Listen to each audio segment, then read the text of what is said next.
Hello, and welcome to this video. In this video, we'll be talking about Retrieval-Augmented Generation. In the previous video on context engineering, we touched a little bit on Retrieval-Augmented Generation, but in this video, we'll be going in detail to explain all the processes and how it's done, and also show you a demo of Retrieval-Augmented Generation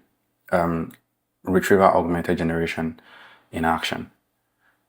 Let's take a look at the demo. So here's the application that we've been working with. I added an icon here to add a document. Now, when you add a document, we start the process of Retrieval-Augmented Generation. And the process usually starts with getting documents, vectorizing the content of those documents, and saving them in a vector database.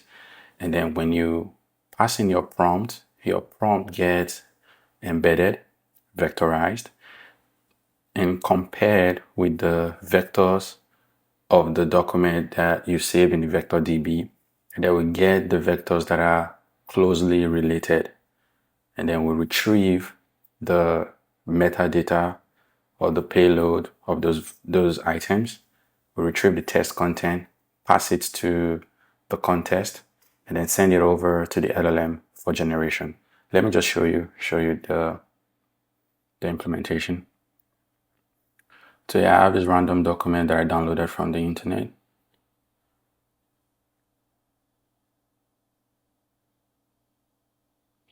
Okay, and I'm going to ask a question about the document.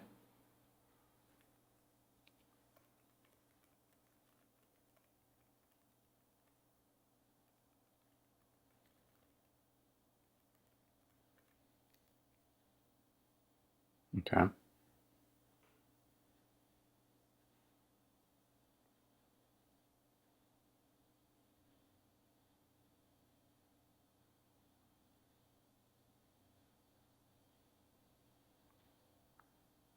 Exactly. So it's able to use the content of the document to as context. It gets the content of the document, passes it as context, sends it to the LLM to further generate responses.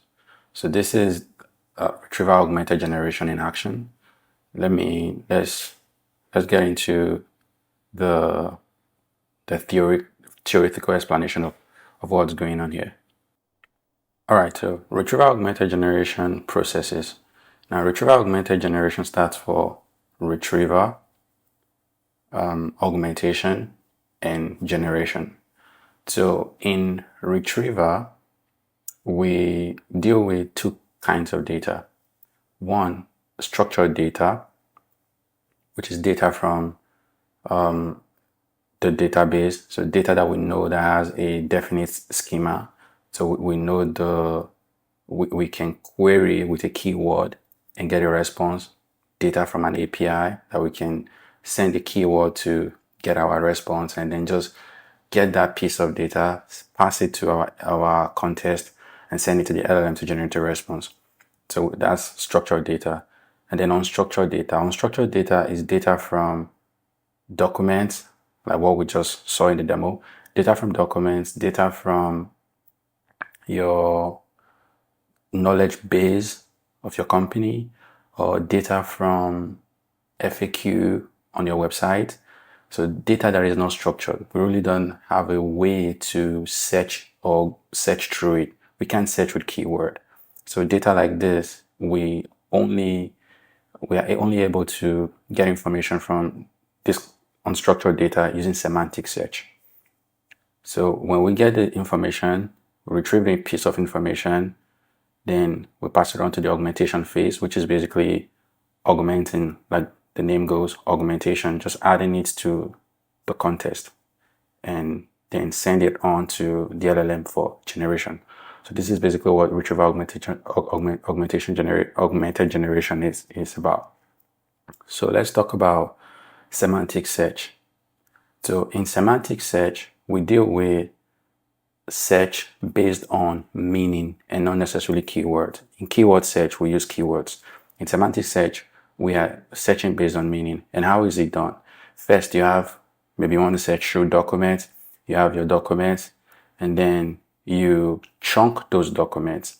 The reason why we do chunking in semantic search is because the models that we are going to use to embed the content of those documents, they have a limit to the number of tokens that they can process. And so with chunking, we get to reduce the size. We break the large text document into smaller units that the models can process. So after chunking, then we'll go to the embedding phase.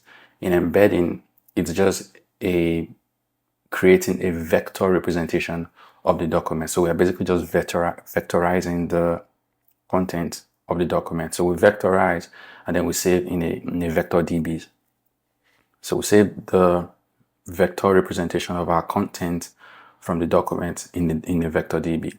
And then when a user sends in a prompt, that prompt is passed through the embedding layer. We get to vectorize that prompt, and then we compare the vector representation of the prompt from the user to the vectors of the content of our document that are already saved in the database. We just do a comparison, and then the items that are closest together in the vector space are returned. So you can return maybe the top 5, the top 2, the closest, maybe the closest 2, closest 3, whatever. You can return whatever you want, whatever number you want.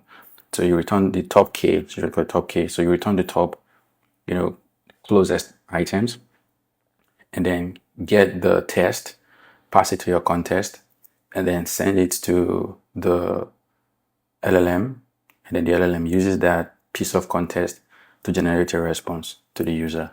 This is basically the flow of of semantic search. So let's take a look at the code. This whole thing I just talked about, let's see in the code. All right, so here's the code. So in the contest engineering video, we started with the implementation of the contest pipeline, and then we handled conversation history, conversation summary. We didn't handle retrieve documents, but in this particular video, we'll handle retrieve document, right? So this is what Retrieval-Augmented Generation. So we'll handle retrieve documents. So here's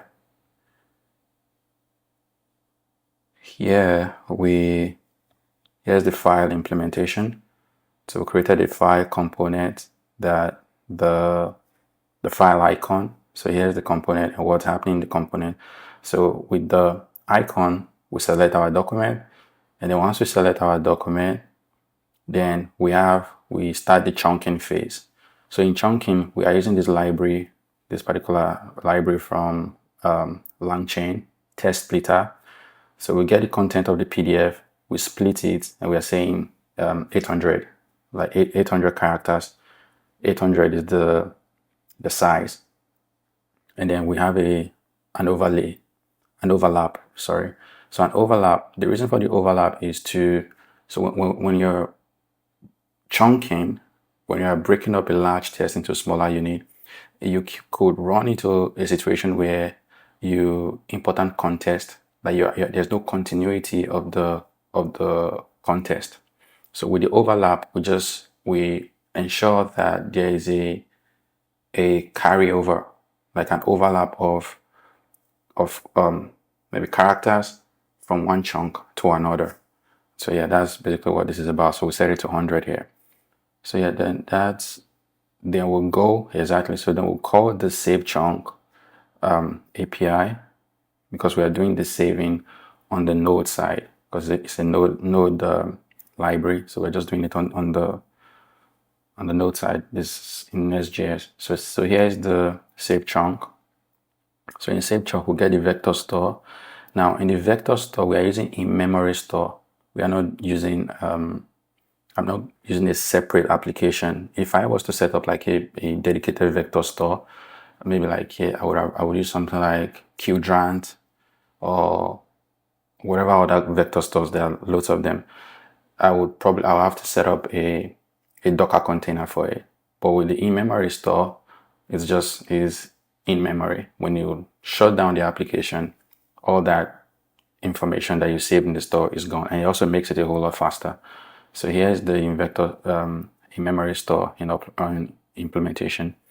So here we are getting the memory vector store from LangChain, using LangChain, and here we specify the model, nomic embed test. That's the embedding model we are using.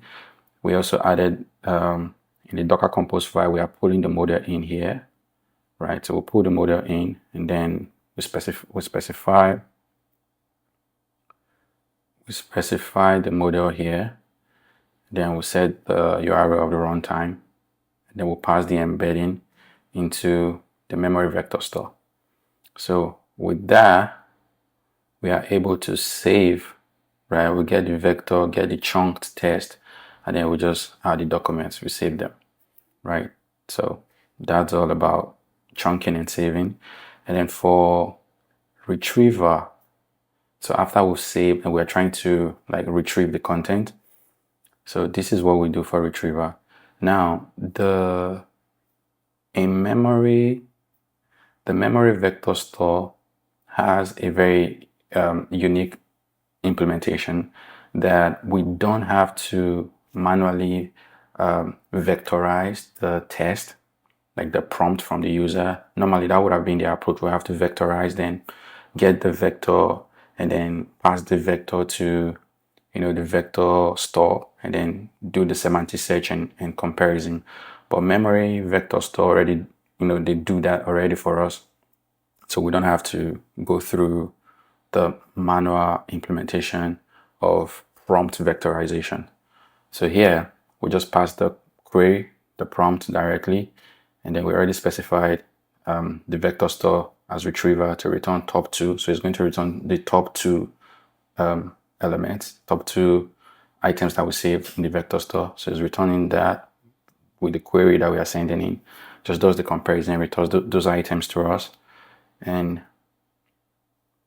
then now we just return the items. So this is the function that we call when we click on send, when we type and then we send on the demo. So this is the method we call send message. So you can see, first of all, we go to the retriever part, pass the test input, and then do the retriever, and then save it in our retrieve doc on the store. And then we use that in our prompt, right? We add the prepare prompt. This is where we define the context pipeline, the context basically. So here in this part of retrieve documents, we just pass it in here, and then the prompt, everything remains the same, but we're just passing all that in, and we send it to the LLM, and then the LLM basically just uses that to generate a response. So yeah, this is the code and everything. It's up on my GitHub repo. I'll put a link and everything you need to access the repo down in the description. Yeah, thank you for watching, and do like and subscribe to the channel, and see you in the next video.